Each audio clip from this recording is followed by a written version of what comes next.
What is up? What is up? What is up, everybody? This is your boy Is Nefarious, and I am here for another episode following GM Neff and the Boston Bruins rebuild at the moment. We haven't been fired yet, so it's the Boston Bruins. If you're enjoying the content, please like, comment, and subscribe. We're doing a lot of work here. Hopefully you're enjoying all of it.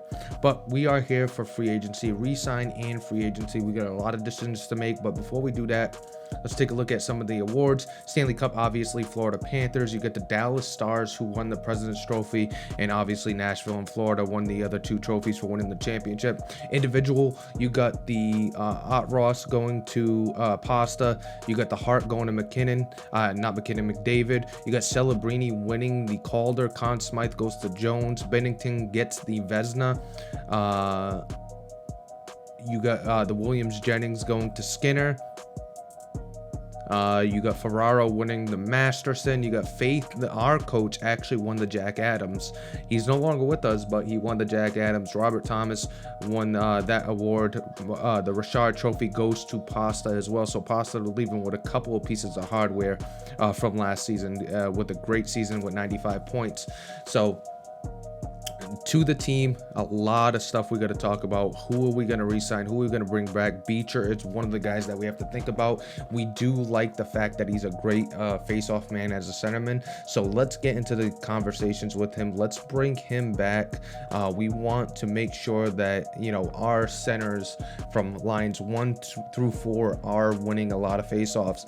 And Beecher, perfect. He's young. We could have him potentially play line 3 going into the season. So let's talk about bringing him back. But how much is it going to cost us is the question. If it costs us too much, is it even worth bringing him back at this point? So let's try to get this contract talk going. We're going to go neutral or maybe charm him. Maybe. But you get a little bit of a risk if you try to charm him. So let's just go with a neutral. So let's start this conversation. How much does he want? We'll ask him about the organization, how he feels, because all this stuff actually helps with contract talks. If they're really interested in an organization, then they help bring the number down and you could get better deals. But we're going into the contract. He wants 3 years. We're going to give him 3 years, and he wants it for $1.55 million. Is he worth that for a third line center? I think that could be exactly where we have him. As you can see, we're trying to play with the numbers a little bit. We end up settling for the 1.55 because if we went down even a little bit, it took a big chunk of the contract interest. So we go with the 1.55 for 3 years one way. I think he's going to be a good third line and maybe even fourth line, depending on how the lines shake up. But Beecher gets back. We should hear back from tonight. Kuznetsov is another guy we definitely want to bring back. We love Kuznetsov. I think he played solid. He had 14 goals, 9 assists on that third line. I think he played really solid. Hopefully he wants to come back at a cheap number. We tried to charm him. It didn't work out. But he wants 1 year. So we try to offer him 3 years, but he wants $3.1 million for 3 years. So we got to negotiate this. If we take too much money off, he's not even interested. And that's way too much for 3 years. We got to give him 2.85. We're not comfortable with that. So let's give him the 1 year he wants, and we could get him for 1.475, and we could even negotiate this and bring this number down. So we're going to negotiate a little bit, try to bring this number down. We get to 1.125. That's too much. So we add a little bit more. It looks like we might need to add a little bit more than that. So 1.325 looks to be a sweet spot for the contract. So we offer him a 1 year, $1.325 million contract. And he's one of the young guys that could get that top 9 minutes, probably third line, and be able to contribute to the team. Dean Letourneau looks like he's ready to play in the AHL at least. So we're going to actually offer him his ELC, the entry level contract, and bring him aboard so he could get some development in the AHL, because I don't think he's getting the necessary development where he was, even though he did develop pretty nicely. Maybe we could have left him there, but we're going to offer that ELC. So we bring on Letourneau. He's going to be one of the top 6 forwards when it comes to the AHL Providence Bruins. So Lettieri is a interesting one. It would be a extra forward at this point. Do we want to bring him back? Depends on how cheap he would come back, if he would take a two-way or take a really cheap contract. So let's see what he wants.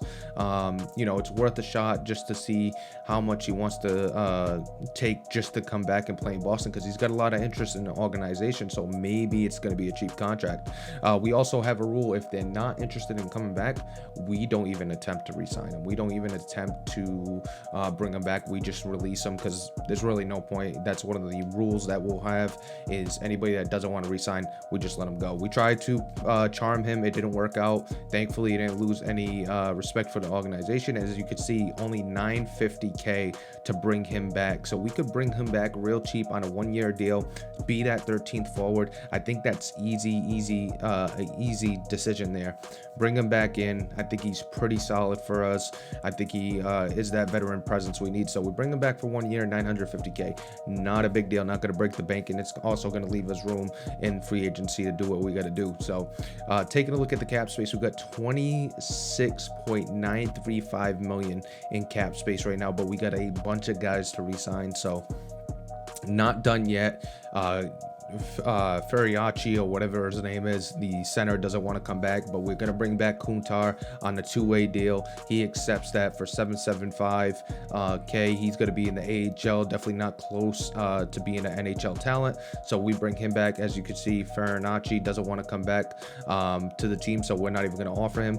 Going to Cole Koepke, do we bring him back? I'm not a big fan of Cole Koepke. I don't think he's worth a contract, but if he's cheap, like a 13th forward type of number, like 900K, 850, somewhere around there, it might be worth it. So is Koepke in our plans? Let's see what he wants for a contract. How much is it going to take to bring him back?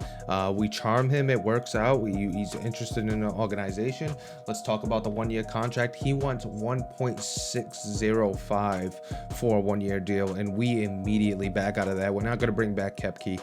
We don't need Koepke with Lauko, who would be a perfect left winger on that 4th line, and we really like Lauko, so we're going to offer him a 3-year deal for 1.7 at the moment. But if we negotiate that down, we could probably get him a little cheaper, and unfortunately at 1.6 he is not really interested. Let's try a 2-year contract. He wants 1.675, not a bad number, so let's go with the 1.425. It's a little too low for him, so we bring it back up a little bit. We minus some money. We're trying to find the perfect number to bring it back. At 1.35 he's not interested. Add another 100. At 1.45 he's interested, so let's offer 1 year 1.45. He is interested, so let's see if he takes that. We also got some other decisions to make on Merkulov, Tufte as well. Is Merkulov going to be a part of the plans? Let's go into negotiations with Merkulov. How much does he want? Is he willing to take a 2-way? He is not, so contract talk ends after that. After we offer a 2-way, he says we don't want it, and at 78 overall in a playmaker, he's not really worth a 1-way contract. He's not really going to fit into the lineup. I don't think he's developed enough for us. We're going to offer Tufte a 2-way. He accepts that. He'll get back to us if he really wants it, but he looked like he was interested in a 2-way. So we put it out there. He'll be the perfect 3rd line. We're trying to treat the AHL with respect as well as the NHL. So we're trying to compete in both the NHL and the AHL. It's not just NHL and whatever happens with the AHL. So we're trying to take a realistic approach with this. Moving to the right wing, Kostelic, who's a right wing, listed as a right wing. More of a center to me. I think he's got really good face-offs, plays a good 2-way game. Let's offer him a 3-year contract. He wants 1.5 million. Is that too much? I think so. We try to lower it. Obviously the contract interest really goes down, so I don't know how we could get this back up. Let's try with some promises. We promise that it'll be on the 4th line. We could promise that he'll be on the PK as well. Can that bump him up? It bumps him up a little bit, but not enough. I can't really promise too much more.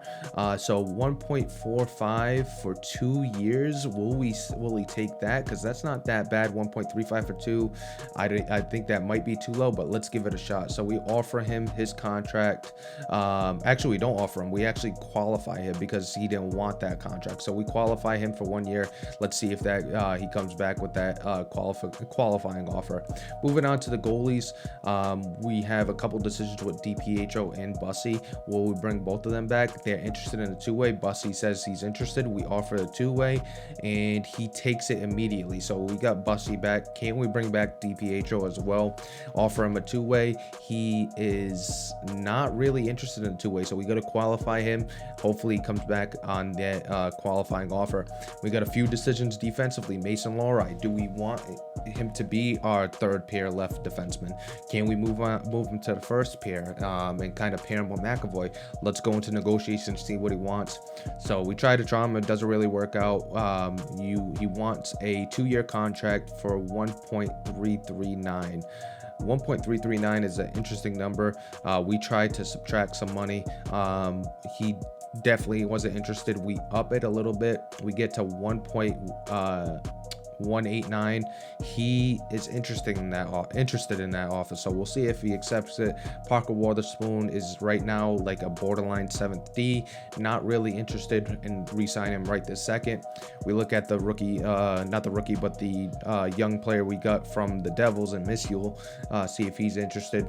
Myrenberg, we offer a 2-year deal. He's interested in a two-way, but he's not really. As you could see, the numbers weren't really there, so we'll see if he actually signs that. We're not going to sign Johansson yet. Callahan, we might just let walk at 25 and only 70 overall. There's really no need to have him on the roster. Taking a look though, there's other decisions to be made here. We got the rookies that we just drafted. We're not going to be signing them just yet. We want to see how good they are. Brunet we got for another year. Warner we got for another year. Callahan, like I said, not really worth it. We're taking a look, see what we have for right defenseman and left defenseman. We have more left defensemen than we do right, as far as having some solid talent. A lot of low-level right-handed defensemen besides Ian Mitchell, who seems to be pretty good, and he's an RFA. So do we qualify him or do we give him a contract? I don't think he's good enough to be in the NHL, but he would be a good first pairing on the right side for the AHL, and he is not interested in a two-way contract, so that's going to end the conversations there.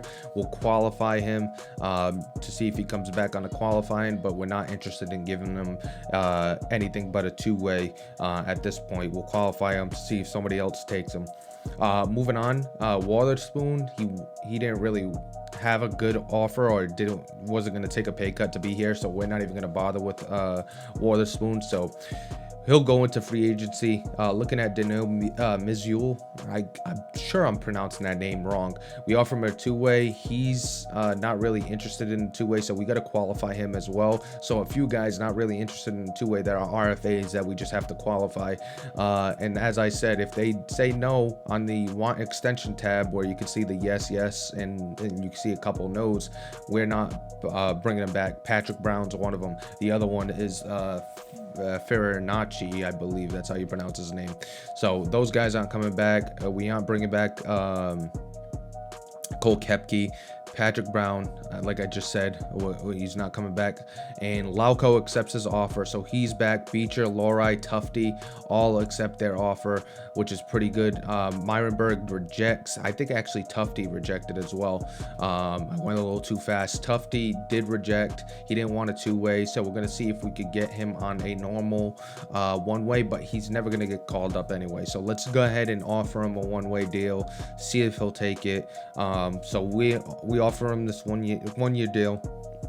We're gonna offer him about 815 or 750, 760 actually, and it seems like he's interested in that. So let's go ahead and offer this contract. We don't have to pay him too much, and he could play on that third line. So 2 years, 783K on that. So it comes out to 0.780 million, which is not a bad contract for a third line AHLer. That's why he didn't want the the two-way because you could only get 1 year. He wanted a multi-year deal, and Myron Berg seems to be the same thing. I think he wants a multi-year deal, and that's what's keeping him from having that two-way. So we go into conversations. He wants 2 years on his contract. We upped the offer. Actually, he didn't even want 2 years. He still wants the 1 year. We had to up the offer. Actually, 2 years. No, I was right. 2 years. So he did want 2 years. 2 years, 0.821 million.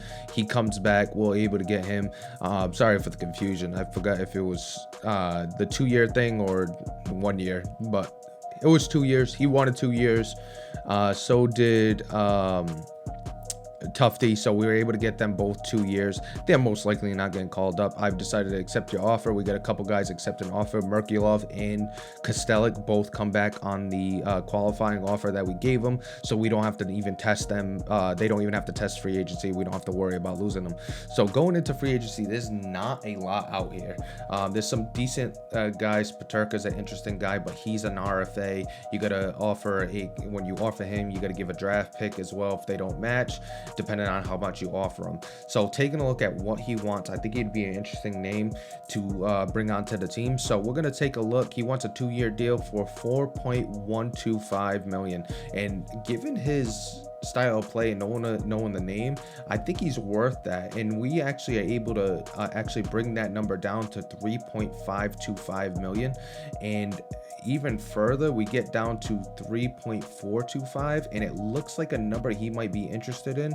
So we, to make it better, go back up to 3.525, and we're kind of indecisive on if we want to go with 3.525 or 3. We could even go 3.675 because we're worried that somebody might match it. So we go with 3.675 million for 2 years, just so that they really think about matching it, and we would have to offer a second round pick. So let's go ahead and do that. We offer Peterka, who's an RFA. We'd have to give up a second round pick, but he would be a good fit on the top 6. So we'll see what we get there, and he's a young fit, so we'll see if we're able to get him.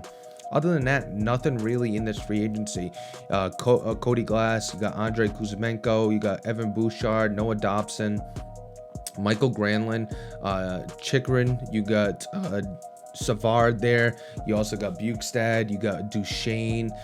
Cody Glass is an interesting piece. It says 86, but obviously we don't have him fully scouted. We doubt that it's actually an 86. He's really interested, and he's a UFA, so we don't have to fight with anybody besides the teams that offer him. We don't have to offer a draft pick or compensation. Nobody could match. So we're going to discuss with him, and he only wants 2.925 million, and we're going to offer 2.925 million for 3 years for Cody Glass, who I think is going to be a nice piece. He kind of reminds me of Geeky a little bit, you know, late bloomer, 25 years old, that hasn't really lived to the potential that you would think when he was younger, but he's still somebody that could grow a little bit more. So we're going to bring in Cody Glass. We're going to look around. Orlov is great to bring back to Boston if we really get a good team going. We have a conversation with Duchesne to resume negotiation because we tabled some negotiations with him, and he would be a good fit on that first line for a left wing. So let's bring in Duchesne, or let's talk to Duchesne. 8.7 million to bring in Duchesne for 1 year with a modified no movement and no trade clause. A no movement clause with a modified no trade. I think that's a good offer. I think he could be a top 6 guy and maybe even a first line guy. So we actually get Peterka. He wants to join. And then we also get Duchesne. So we get 2 left wings, but Peterka doesn't sign, which is interesting because I don't know why, maybe the numbers, but for some reason Peterka didn't sign in the game. I kept looking, I couldn't figure out why. So we didn't end up getting Peterka, but thankfully we didn't, because with Middlestat and Peterka, we would have to figure out who's playing that second line, who's playing that third line, and we'd rather have Middlestat there right now, as of right now.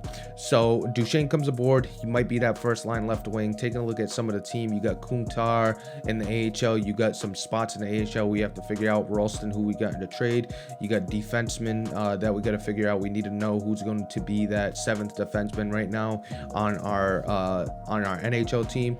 Patras, will he go up to the NHL? We might not have room with Cody Glass now, so bringing in Cody Glass also adds some competition. Who's going to take that spot? And with Cody Glass making over 2 million, almost 3 million, I think that's the guy we go with. Will he play that second line right wing? Can we move Patras to that third line right wing? Could he be in that position right next to Beecher?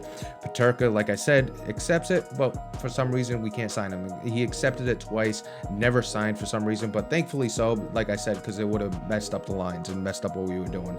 So back to looking at the team, looking at some of the players we have here. 2.75 for peak.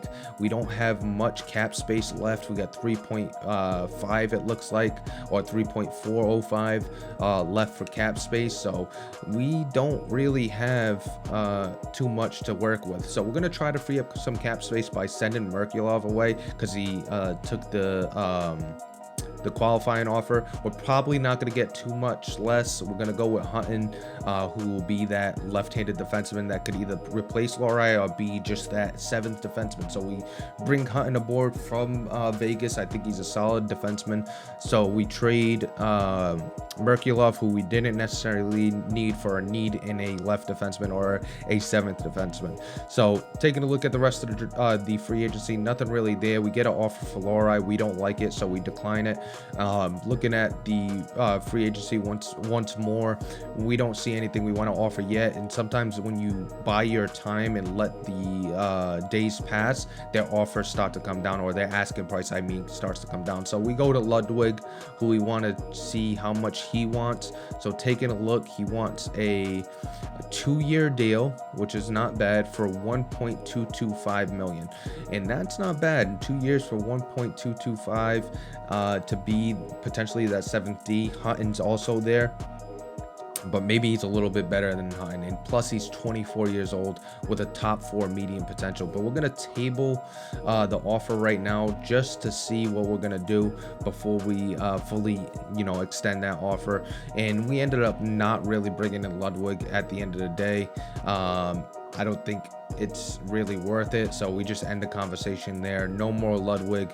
He's not going to be a part of it. We got offered Ruda for 2 seconds, Ruda in a 3rd and a 4th. We got 2 thirds for Lohrei in a 4th and a 7th. We declined that. Not really something we want. So we're just going to keep simulating to try to get these numbers down of these free agents. Try to get them on the last day. Get some 2-way deals. Get some really cheap deals for these, quote unquote free agent rejects that are left behind. Patrick Maroon's out there. You got Mitchell Chaffee. You got the guy I'm not pronouncing his name. Maverick Bork. Interesting. Elite, medium elite, but we don't know if that's true. He's young. He's fast. That's also, we could get a little bit of speed there.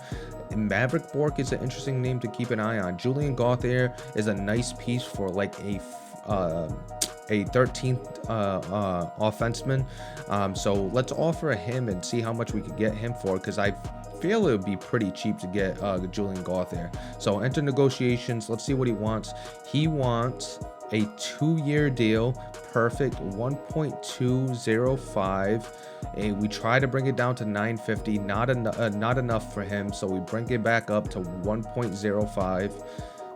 That's more like it. A 2-year deal, 1.05 for Gauthier, and we bring him in. He's gonna let us know if he wants to accept that.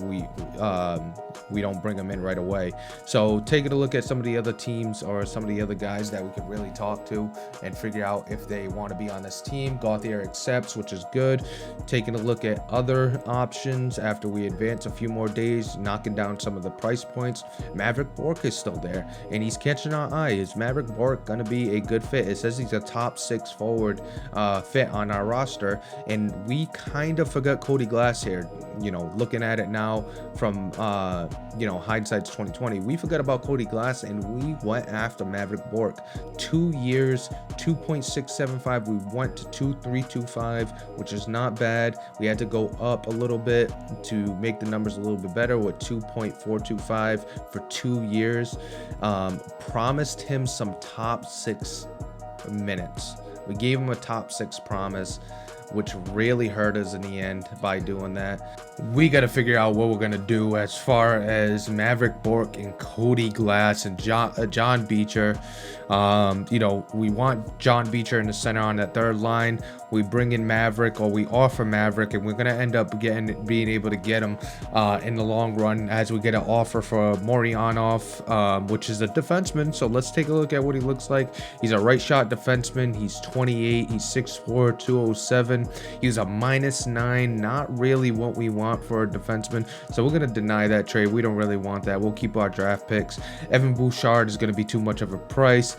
He accepted our offer, like I said, and it all depends on if Dallas matches it, but they do not match it. So we got to give up a second round pick to get Maverick Bork, and we got to put him in the top 6. So that is going to bump out either Cody Glass or Patras, who's going to get bumped out. And right now it's most likely, if I had to guess, be Patras, just because Cody Glass is a little bit older and a little bit more developed. Patras has some time to develop, so we could put him in the AHL, and I don't think it'll hurt that much to have him down there. Going back, the compensation sheet for Mizyul, he was offered 2 years, 1.085. We're going to decide to match the offer in the end to bring him back. We might have said wait 6 days, but we get a couple trades here. We don't even do anything with these trades. We don't like Moryanov. Like I said, we match that offer from Mizyul. He's coming back to Boston, gets to develop in the AHL a little bit more for us. We need those defensemen. We need those young defensemen. Ian Mitchell comes back as well. He's going to be in the AHL, probably a first line AHLer. And then we also get DiPietro that comes back and accepts his offer. Get a couple more trades. Lorai's hot commodity right now. Ruda for a second round pick. We don't want to get rid of that second round pick just yet. We're kind of in a weird spot where we're retooling and rebuilding, so we don't take those trades. Taking a look at the team, you got Duchesne, who we brought in. You got some guys in the AHL that should perform pretty well together. We're gonna have a lot of rookies down there, so we want some decent guys to play down there and really help out the young guys develop. So taking a look, Cody Glass, Maverick Bork, like I said, having those two, we're gonna have to figure out with Maverick Bork getting the top 6 minutes. Cody Glass, is he gonna play center on that third line? Is he gonna play right wing? Most likely right wing, with Beecher and Kostelic both coming back and playing center on that third and fourth line. We want those face-off specialists on that third and fourth line. Puck control is the best thing you could have in hockey, so we want that. Taking a look at the rest of the team, Zacha, you got Kostelic, who came back, Kuznetsov, Bork, and Kuznetsov's also a right shot as a center, and we got him playing left wing, which adds to the question marks to this team, because we're gonna have a left wing who's a right-handed, a center who's left-handed, and a right wing who's right-handed. Gauthier, we brought in. He's going to be a top line guy in the AHL. He's going to help develop some of the young talent, so I like that we brought him in, and he's also an option when we get injuries. Taking a look at the rest of the free agents, we got to bring in some guys to fill out the rest of this roster.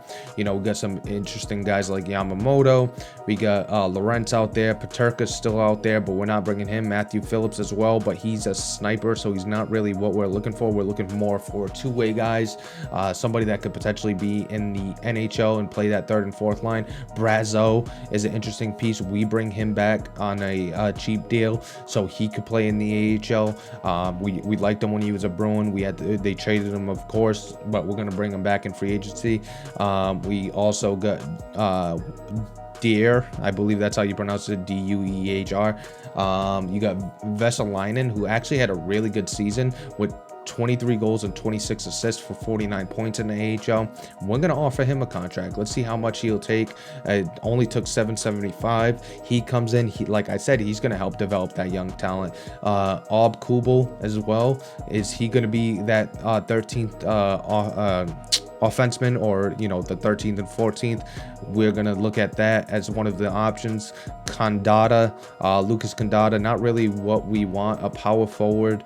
I don't think he's gonna fit what we want. We want that 13th and 14th guy on the NHL roster to be a two-way type of guy, like we said earlier. Dylan Gambrell. We got Chris Wagner. Chris Wagner is a Bruin that we liked in the past, so we offer him. We bring him aboard. He's gonna be on the AHL, not really on that NHL level anymore, as he continues to regress, but he's a nice name to bring back. We're not going to bring back Patrick Brown. He'd even want to re-sign with us, so there's no reason to bring back Brown. Taking a look at the rest of free agency, there's really not a lot out there. Not a lot of interesting names. We also want to treat the AHL with respect in a sense where we want to put a competitive AHL team together. So taking a look at the rest of the guys, Alexander Holtz, but he's not a bottom tier type of forward, a bottom six type of forward. He's more of a top six. Maybe we'll do well in the top six in the AHL, but we brought in Gauthier, we brought in Vesalainen. We get a couple young guys that we already have filling out that roster with Lysell, maybe even Patras at this point. So we don't want to bring in anybody to kind of knock any of those guys down on the bottom six in the AHL. Other than that, there's really nothing, especially without having any scouts. You can't really tell who's what and who's good. So we're going to go with the safe bets in this case. Take another look at him. We take a look at Steven Lorentz, who is a NHL type of forward. Kubel had a really good year last year, so we're gonna offer him a contract. He comes aboard for $775, so he could play either on that top line in the AHL or be that 13th forward for the NHL. So we got some options there. He's a guy that could play center and fill in pretty much any position. We're gonna bring in Kale Clegg, who's a good defenseman, could potentially be that seventh defenseman with Hutton. We went for Ludwig, but we tried to pass time and he ended up getting signed anyway, so we weren't able to bring him in. But moving on from that, we're going to sim some more. We're going to get Mitchell back in here with his qualifying offer. I thought he already signed, but he signed right there. Offered Brendan Smith, but with Hutton and Clegg that we just signed, there's really no need to bring him in. Mitchell's also here, so we're going to decline that trade. We want to develop some of that young defensemen, young D-men that we have. So we're going to sim all the way to the preseason. I think we did enough in free agency that we don't have to really mess around with whatever's in there. Taking a look at some of the goals, though. They want us to make it to the third round of the playoffs, win 44 games, get fan happiness to 99, and upgrade club seating by 1 level. So we got a lot of stuff we got to work with. Kostelik wants to talk to us just to make sure that we're keeping our promise. He's got to play the fourth line and he's got to be on the penalty kill. That'll be easy enough. Taking a look at the other promises we made, we'll probably hear from Maverick Bourque as well, because we promised him top 6 minutes. So Maverick Bourque is going to have his conversation with us. He wants top 6 minutes, so we got to go ahead and give him the top 6 minutes he wants. But tough situation right now. But that's gonna do it for this video. Next video, we're gonna jump into the season, see how we sim. Unfortunately, with the free agency, we weren't able to get that top 6 forward we really wanted. But if you're enjoying the content, please like, comment, subscribe. I'm It Is Nefarious, and I am out of here.